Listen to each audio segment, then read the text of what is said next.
Hi everyone, I'm Saleha and this is Chai, Chat and Community. Today we are talking about Are You OK Day? Created by Gavin Larkin in 2009 after his dad committed suicide. This day encourages people across Australia to stay connected and have conversations that can help people who are going through difficult times.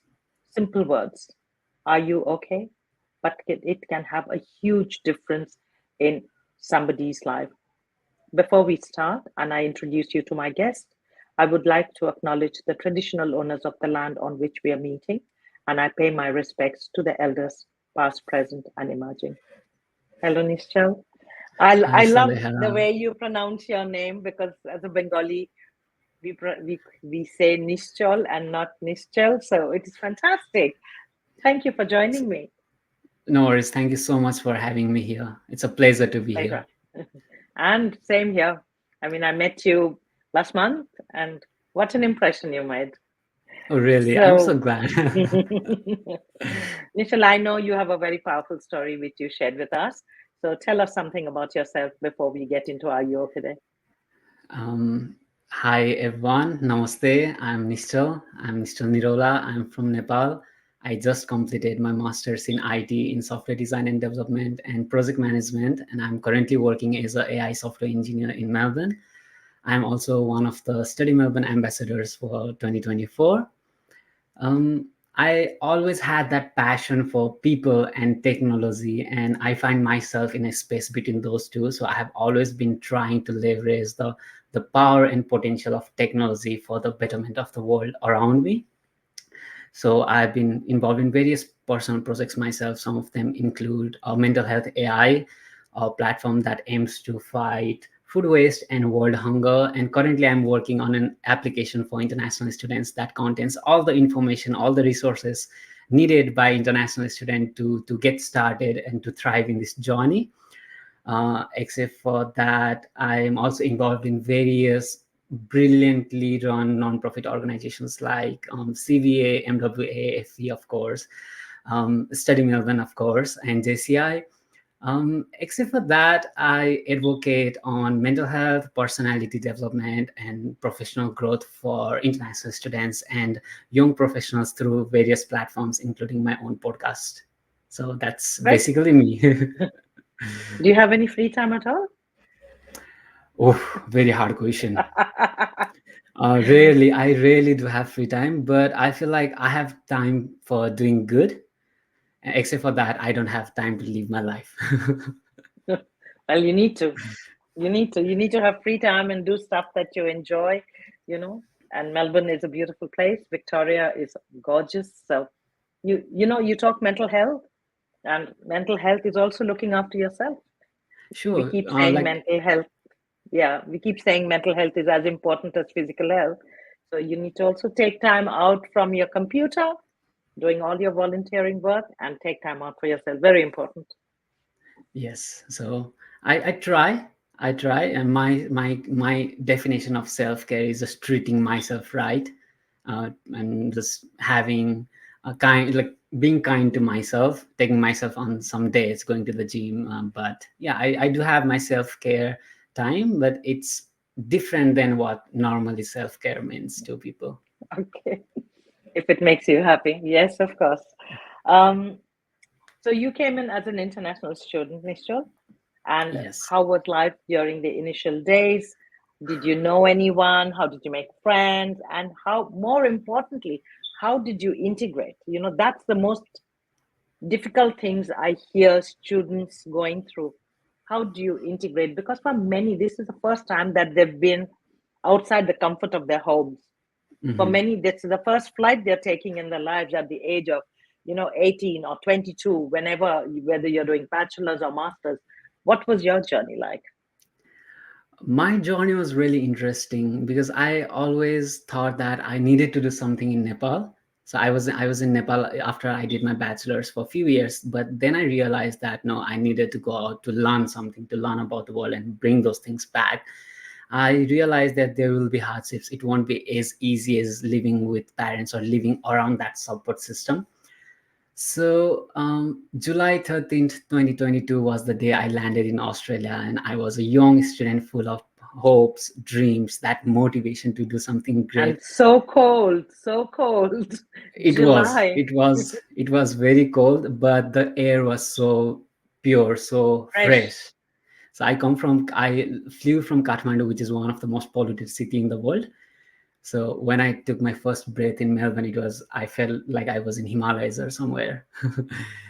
But so I was excited, I was happy, I was motivated. I had my mind made up that it won't be as easy as I had thought it would be. But the reality, when I came to Melbourne, when I started my journey as an international student, it was completely different. It was worse than what I had thought. It was worse than what I had prepared myself for.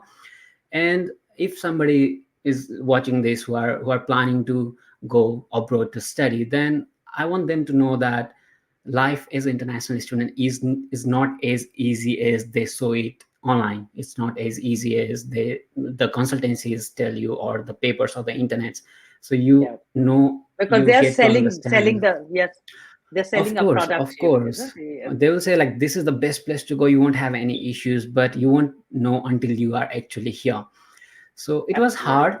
Absolutely. Even though I had mentally prepared myself, it was hard. There were so many things like cultural difference, racism, financial burden. I had to juggle between uni and work. There was personal responsibilities. There was social life, and it was hard. And it hit me, and all of those things. It was slowly piling up against me, and it started to affect my mental health.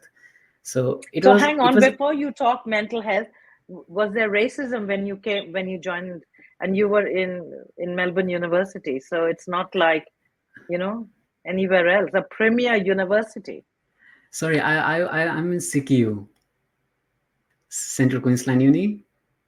Or you were in Uh, CQ. Sorry, I'm sorry. Yeah, yeah. it's all right. Sorry. So the racism I faced, it was not in my university. My university, they accepted everyone with open arms. So there was biasness, there was racism in my workplace, in public vehicles, and people with color. Of course, there like not everyone is same, but there are some people who just discriminate you because of how you look and what color your skin is. And I've got so many incidents. Like I was treated very badly in one of my workplaces because of being Indian. So like I was, people used to call me Indian because Indians and Nepalese, we basically look Yeah, yeah. similar. And they literally told me that I was Indian, and like they all of them were Australian workers, and I was the only one with the person with color. Yep. And they treated me differently, and it was showing. And it was not just me, it was for other people as well. And in public transports, I have faced that multiple times. But so there was a phase when I didn't realize it was racism. I thought it was just random workplace bullying or ragging or It is something. I bullying. let it Yeah. Yes, I let it slide for a while, and then I started to realize that it's racism, so I was affected by it. And now I've come to a truth within myself that that happens. So no matter how much we talk about racism, no matter how much we do things against racism, it's always there. So I've come to a truth that I just let it slide. It's normal. And so, how did you adjust? What did you do? So I had a friend. He's a senior to me. And me, we studied in the same school, studied in the same bachelor's days. And I had initially planned to go to Sydney. And when he knew that I was coming to Australia, he was like, "No, if you come to Sydney, then you better not call me brother." And he gave me insights on why Melbourne was better. And I changed my uni from Sydney to Melbourne, which is one of the best decisions I have ever made. But he was there, he was always there. And he left Melbourne because he needed to go to regional for his PR and stuff. So I Yep. was alone. I was basically alone. I didn't have anyone. And so my definition of friends, so there are people, there are people you study with, there are people you work with, and there is your support system. There are your friends. There are Yeah. people who They are your friends. listen to you without judgment or anything. And I didn't have any at that point. But slowly I started to, I'll talk about it later, when well, like how everything changed. But slowly I started to attend events. I started to join clubs and societies in my university. I opened my own club in my university, and I tried to befriend like-minded individuals. So there's one Spanish saying which says, I don't know the Spanish phrase for it, but it Yeah, yeah, translates but to, tell me about your friends and I'll tell you about you. So I try to befriend like-minded individuals, and yeah. yeah. So events, study Melbourne events, meetups, university clubs and societies, and I found through LinkedIn, I found many good friends through LinkedIn as well. So LinkedIn worked for you. Oh, LinkedIn is my annadata, what you say in India. So LinkedIn worked for me, yes. Without LinkedIn, I wouldn't be here. Okay. Integration. Can you rephrase that, So integration? how did you get into the community? How did you make friends? Do you want to talk about it now? Do you want to talk about it later? I can talk you know about it now. the way we live in Australia is very different to how we live in the subcontinent. Our food habits Mhm. are different. Learning new phrases are different. When I remember when I first came here 20 years ago, I had no idea what tau meant. I Yes. didn't know what avo meant. And, those typical Aussie phrases. And sometimes when people say stuff, it is actually in banter. A lot of it is in banter. The way we work in the subcontinent is not the way that we work here. When we say come to work at 9 o'clock, which means you get into work 5 to 9, not 5 past 9. Yes, true. These are stuff that we've all had to adjust to, integrate into. And punctuality is such a big thing. Mhm. How you talk to people, the respect that is shown, saying please and thank you. Yes. Sharing. A lot of us, I didn't come in as an international student, of course. I came in as a skills professional, but young people, when they come, they would never have shared a room with somebody else. Sometimes you hear about shared accommodation Mhm. where five people are living in one house, where there are Yes. only two or three bedrooms with one bathroom, maybe. So there's a lot of integration, assimilation that you need to do and adjust to this new life, which is so different. We have a word called Raja Baba in Hindi, where Mhm. kids are treated like, how parents spoil their children. And Yes. then when you come here, you've got to cook yourself, you've got to clean yourself, you've got to wash your clothes, you've got to do everything yourself. And for many of us, that's a huge Mhm. challenge because you've It never done it. Yes, it is. It is. And so for me personally, I left my home for my higher studies after my school days. So I was away from Yep. my family. So I was kind of So prepared yeah, being away yeah, from that support system. But being in a different society, different world where everything is different, it's very hard yeah, to integrate, and it's very hard to merge yeah, with that society and that culture, which I feel like I'm still trying to do it. But slowly and steadily, when you are living in that society, when you have people talking about, just like you said, some phrases or some banters that mean completely different in typical English and completely different in Australian society, you slowly get to know about those things and you slowly integrate with that, with itself. But I think it can be taken both positively and so negatively as well. So it's hard, yeah, of course. It's hard for people who are living with their parents, living with their support system, their society, to come to a completely different place. It's hard to integrate, but it makes you independent. Just like you said, it teaches you how to cook, it teaches you how to take care of yourself, it teaches you how to live your life in your own terms, so you don't have those restrictions. So I come from society where we have taboos, where we have stereotypes of so many things. Those are non-existent in this society, in developed yeah. societies. So there are pros and there are cons as well. But if you look into that from a positive perspective, it makes you a better person, it makes you an independent person. But integration, merging into the society, merging into this culture, I'm still doing that. And I guess most of the international students or most of the people from abroad, they always try to integrate in the core society.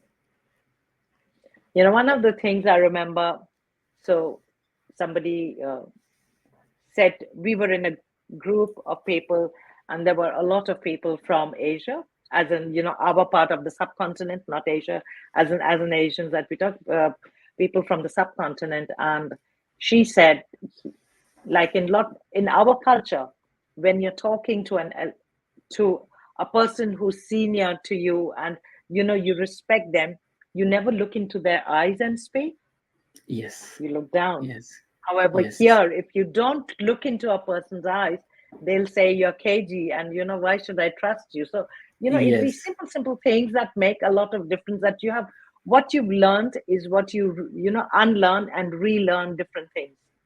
Yes, true. But I believe that's very very true that you don't look into the senior person eyes.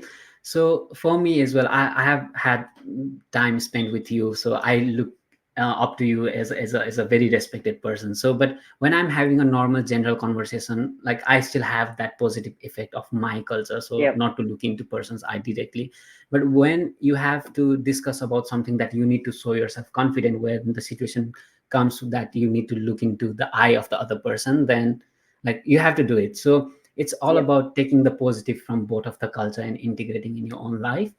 So one of the other thing that you mentioned that I really love about this culture is saying please and thank you, which is very rare in our society. So I have my Alexa. I ask my Alexa to do everything. And so when I'm about to go to sleep, I say like, "Hey Alexa, can you please set up an alarm for 5 a.m. in the Yes, morning?" And it says, "Yeah, it's done." And I say thank you. So I don't need to do that for yeah, Alexa, it's but yep, yep, yep. I know it yeah, becomes a it's a habit. habit.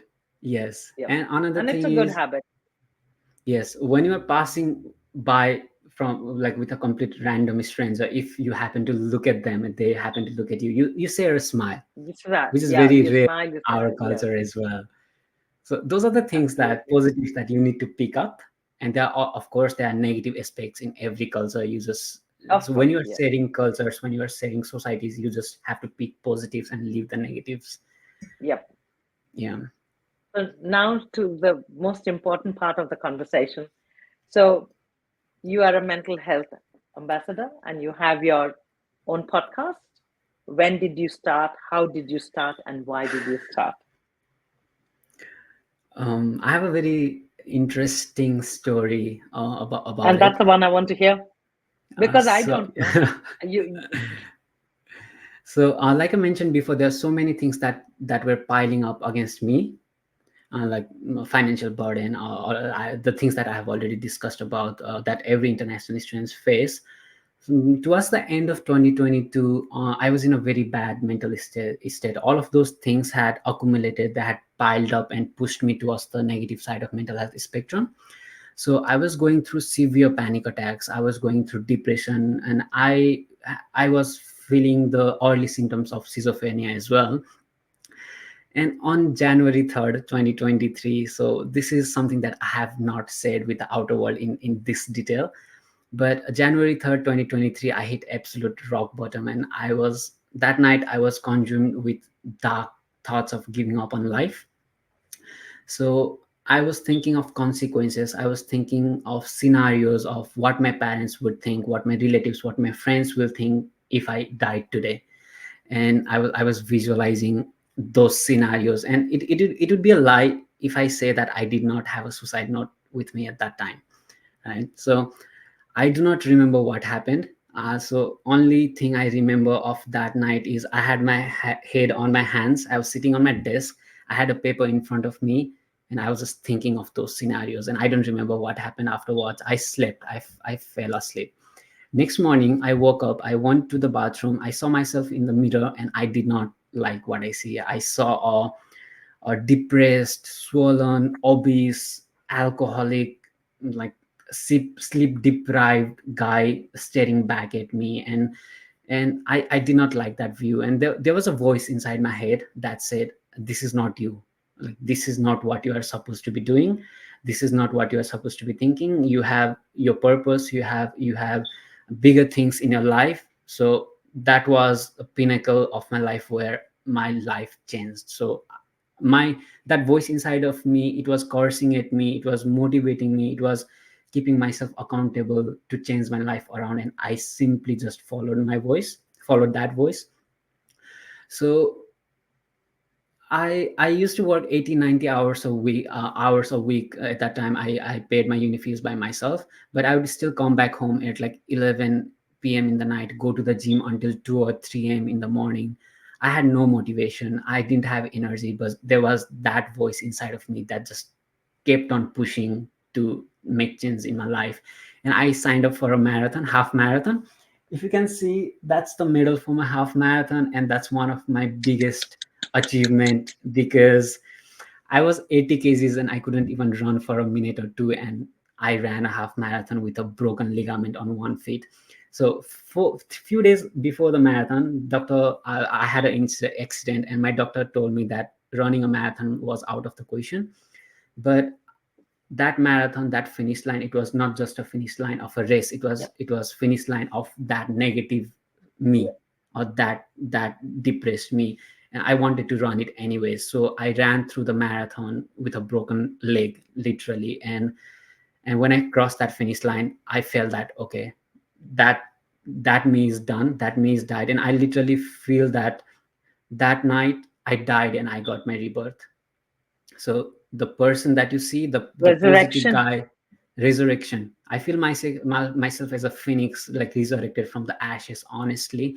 So the person you see, the person everyone sees, is that happy guy who talks about mental health, who talks about motivation.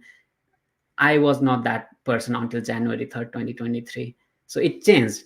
So when that happened, when I came out of depression, I felt obligated to share my story, because when I was in depression, I was looking for mentors. I was looking for helping hands. I was looking for a little light of motivation, and I had no one at that time. There was nobody that I can look up to, and my support system was back in the home, my close friends, my families. But there was a time zone difference. Of course, there was a detachment with that support system, but I did not want to call my parents and tell them that I was going through suicidal thoughts, or I was going through depression, when I was thousands of miles away from them. I didn't want to give that pressure, or that stress to my parents, so I didn't tell them anything. So it was just me dealing with myself. And some I have had so many incidents when I was in a train, Saleha, and feels bad. But I was in a train, I was coming back home from long shift at work, and I felt like I wish somebody, random, nobody, somebody, a stranger, just come to me and give me a hug, or ask me how I was, or like ask me, are you okay? So Are you I okay? needed, yes, I needed those things, and there was no one for me. So when I came over that, I felt obligated to be that person for everyone else. So tomorrow my Wow. sister will come to Australia. Like my brothers, my families, my people from my world or other countries, they will come to Australia, and they will definitely go through similar situations, because I went through that. I have seen so many people um, going through that, so many people who gave up on their life because of that. Then if I don't share my stories, if I don't be that hope, that light of motivation for those people, then this will keep on going, this will keep on happening. So I just wanted to help the world. And that's how the podcast started. I started sharing my stories, few people started to listen to it. I got few feedbacks from people saying like, hey, that's awesome, that is really great, it helped me, those strategies helped me, it gave me more motivation to talk about it. And a year later, from being suicidal, having a suicide note in my hand, now talking about mental health, helping other people, has become a part of my identity. So it's just about sharing what I have gone through, and just genuine passion and genuine intention of helping other people not to go through the similar situations, or even if they go through, then like the thought of being for them. So that led to me advocating on mental health on my podcast. Excellent. Wow. What a story. Yeah. Bravo. Uh, Nischal, so what is your podcast called? So it's called the Nischal Niroula podcast. Okay, Uh, you'll write yeah, it for me when I sure, I email will. you. So, yep, yeah, and you send me a link. So are students coming to you? Are they talking to you? Yes, yes. I as a Study Melbourne ambassador, Study Melbourne has given me that platform to be vocal on on these things. Yep. So I meet so many people through Study Melbourne events, or any other events. Wherever I go, I meet people who come to me, say like, "Hey, I listened to your podcast, and I was going through similar situations, and it felt really great, and it gave me hope to feel like somebody else has gone through the same situations and they have come over it, and it gave me a motivation, it gave me hope." I've got friends who I was out of contact for more than a decade. They text me from US saying like, "Hey, I listened to your podcast and that was exactly what I needed." And the things that I share on social media, people feel motivated. They react. They tell me that it has helped them. And I've always been very open about helping people. So whenever I'm talking about these topics in my university, in anywhere, I always tell them that if you need someone to talk to, if like, I don't care about the time, if it's 1 a.m in the morning, 2 a.m, 3 a.m in the morning, if you feel like you need to talk to someone, you can directly call me, and I always give them the number. So I've had that incident when people have called me, they have asked for help, and I try to help. I'm not a mental health expert. I have not done any degree on medical science or mental health, but it's about sharing my stories. It's about sharing my coping strategies to them, and I have helped them. And I feel so very proud and so very happy to have positively affected those people's life. And if there are some situations where I can't help them, then I would at least guide them towards the right path where they can get help. Yes. Perfect. Wow. I'm going to introduce you to people. Thank Um, you. so just have a couple of more things that I want to ask you. So, what do you think is the biggest issue that international students face? Yes, there is this problem about money is a big thing. Mhm. You are allowed to work 20 hours, but uni fees are way too much. Although we know that when universities are accepting international students, you have to show that you have enough funds to carry you through for 3 years. But we all know how the system works.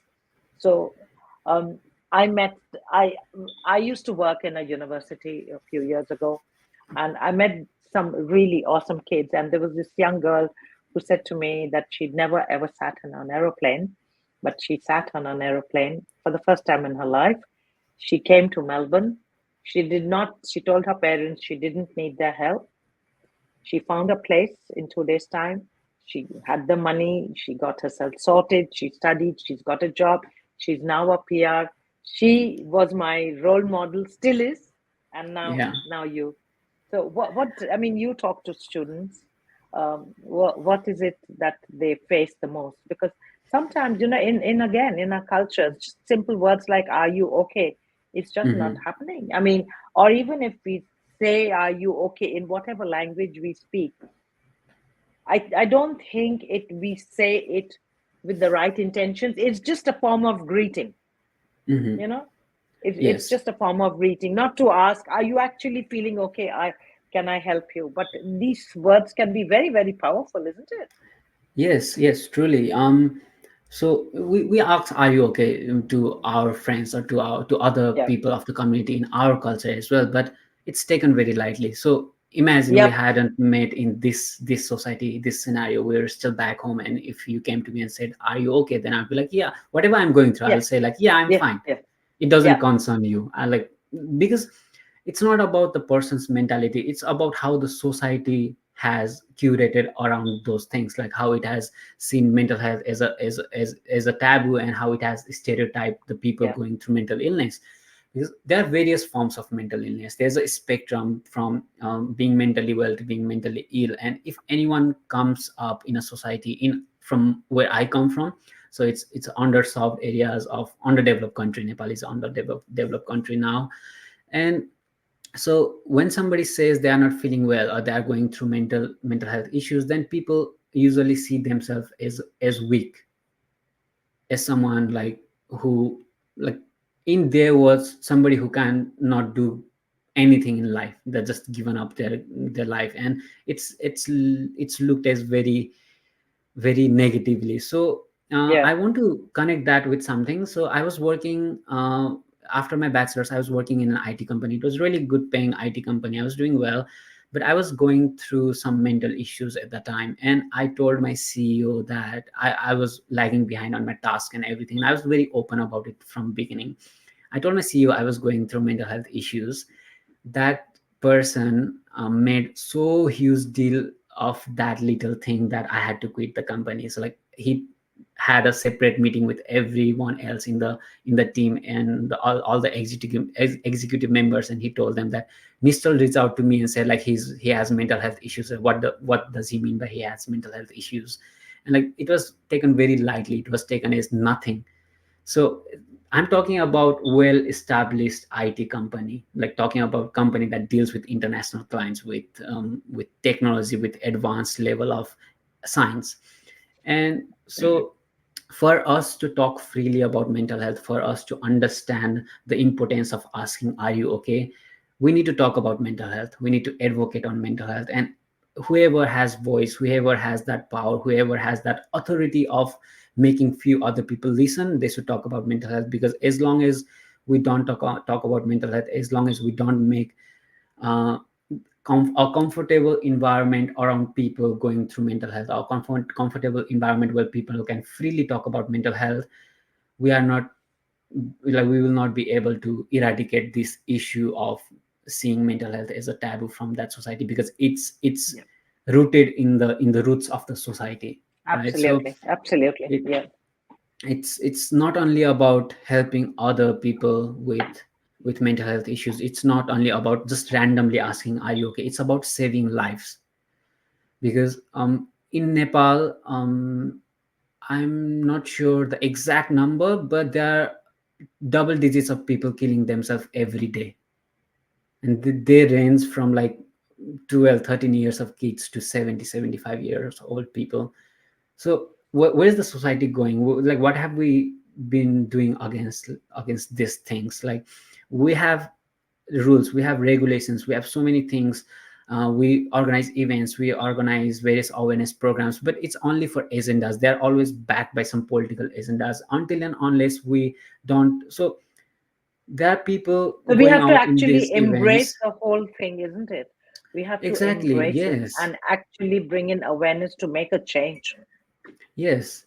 And like you go out there, you talk about these things in public, and you come back home and you don't talk about mental health with your own parents. Then how is the society going to change? How's my sister going to Yeah. be more open about mental health? So I started doing that. It was very hard because there was a generation gap between my parents and me. So I slowly started talking about mental health, and now I am very open to them. So I talk about my mental health, I ask about their mental health, and like I share strategies with them. And so I have made a environment in my family that if my mom is going through something, she will be very happy to come and talk to me. She knows Yeah. that I'll be there to understand. So we need to create that in every family. And until and unless we don't do that, mental health will still be a taboo.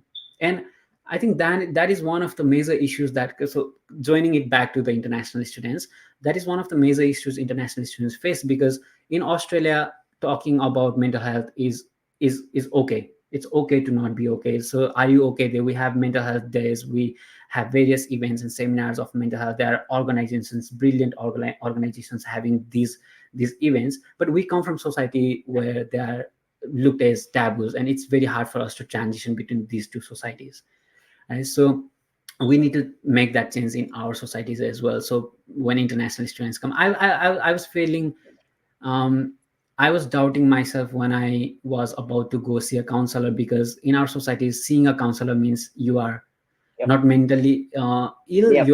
you are mad, you need to go to a Yep. mental I hospital. didn't It's want to like, say the word. Yep. Yep. Yep. yes, Yep. it's stereotype is that, right? So it should be open from that society. We should start talking about that society as well, because we are a global nation, and that's what differentiates the underdeveloped societies and developed societies, these little things. Yeah. And So another thing, so it's not about mental health, but another thing that I've seen is issues that internet one of the major issues that international students face is the risk of them giving up on their dreams. So I've seen so many amazingly, brilliantly talented people who would have done so great in their chosen fields. They come to Australia, they go to US, and they see the real life there as international students, all of this hassle of trying to juggle everything. And there are no mentors. The people saying like, you can't do, it's very hard to get an IT job. It's very hard to get an yeah. accounting job. But there are people who are Yep. doing that as well. Yep. So so like most of the I haven't met much Nepalese students who have done things that I have done. Like, it's, I'm not boasting, but I'm saying, like, if you work hard, if you make yourself ready for those opportunities, when those opportunities come, then you can do anything. So Yep. there's one saying in Sanskrit. It's called yat bhava tad bhavati, which means you become what you believe. What do we So do? Yep. you need to believe that you will I'm get getting there. You shivers as you're talking. Yes. Yes. really. Okay. So you need to believe what you want to do in your life. You need to believe in your dreams. You need to believe in yourself. Because when I came first, some of the people very close to me, they told me that you are not getting a job in IT. Nobody does. So do cookery, do childcare. I don't have anything against Yep. people who do that for the Yep. passion. If they Absolutely. love those Yep. things, it's fine. But doing that only for money, doing that only for PR, it doesn't make sense. And slowly you start to do those things and you forget about your dreams, you forget about Yep. passion, and Absolutely. 40, 50 years down the line you regret saying that I should have tried, I should have given it a go. So what I want to say is, I want to say one another story. Can I? Yeah. Absolutely. This is So yours. Yes. I used to work as a cleaner in Melbourne Connect. So I used to Yep. clean toilets, I used to clean Yep. offices, I used to clean kitchens. Yep. But I used to come home like 10:30, 11 in the night, and I used to code, I used to study until 2 or 3 in the morning, because I knew that I wanted to do something in IT. I wanted to do something in the things that I'm passionate about. I worked hard. I slept like 2 or 3 hours a day. And there were so many sleepless nights. I've worked on my projects, so many sleepless nights. I have worked on so many various things that made myself ready when the opportunities come. And there was an incident when I left the cleaning job 1 month ago, and the next month I was invited in the same building as a guest AI engineer to attend a meeting. I was cleaning the same room a month prior to that, and I was in the same room wearing suit, attending like senior executives of University of Melbourne people as an AI software engineer. So that little Excellent. jump from cleaning toilets to being in the same room and speaking where people were hearing about you, it took so many sleepless nights. It took such a hard work. It took such disciplines and all of those things in between. But if you don't give up, and if you just have that goal in mind and work towards it, you'll make that jump.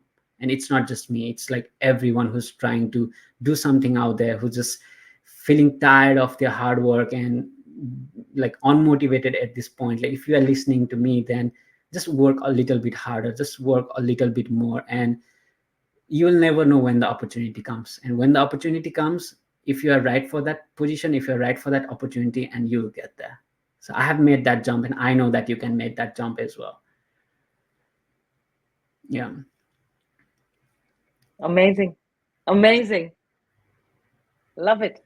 Um, Before we finish, what else do you have to say to our listeners? What message is there for Are You Okay Day?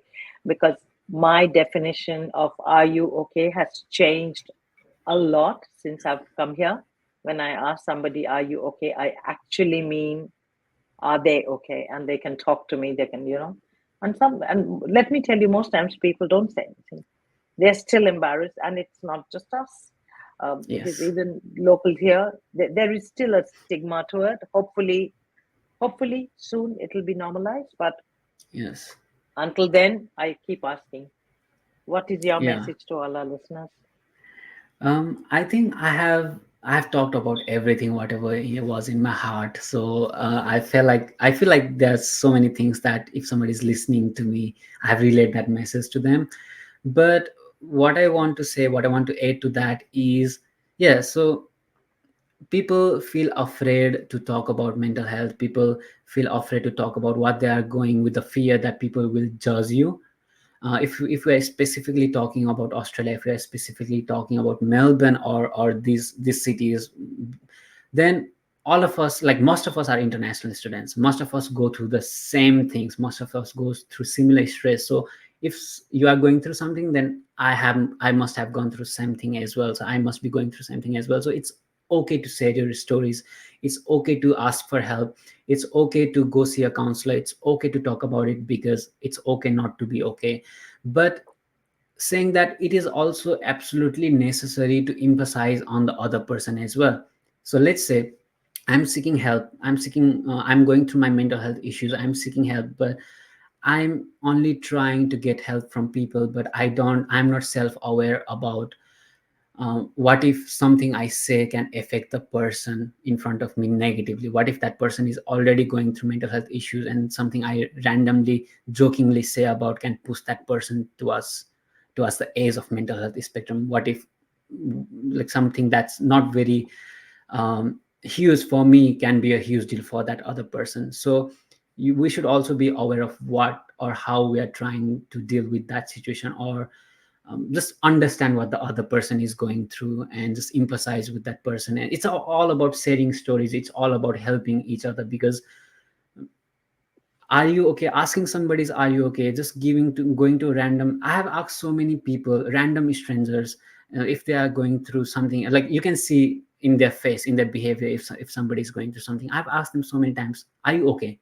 And it was even before I knew about the existence of are you okay day, because I was going through that and I wanted people to come and ask me that. I wanted people Ask to you. Yeah. come and give me that hug, just tell me that it's going to be fine. I wanted somebody, I wanted a shoulder that I can cry to, So just be that.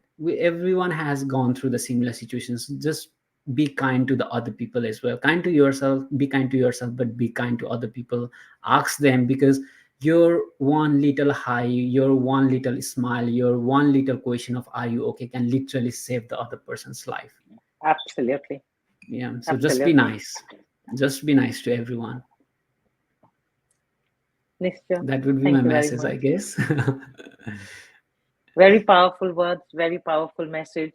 And again, good on you. This is awesome. thank, thank you so much. Thank you. And I will be in touch tomorrow. Sure. Thank you so much, Saleha, for this opportunity to Pleasure. Pleasure. for me to Pleasure's like all talk mine. about things. I feel Pleasure's so all honored. mine. And I, oh, you're making me embarrassed now. Pleasure's all mine again. And we will be in touch. Thank you so much. Sure. Thank you so much, Okay. Saleha. Okay. Bye.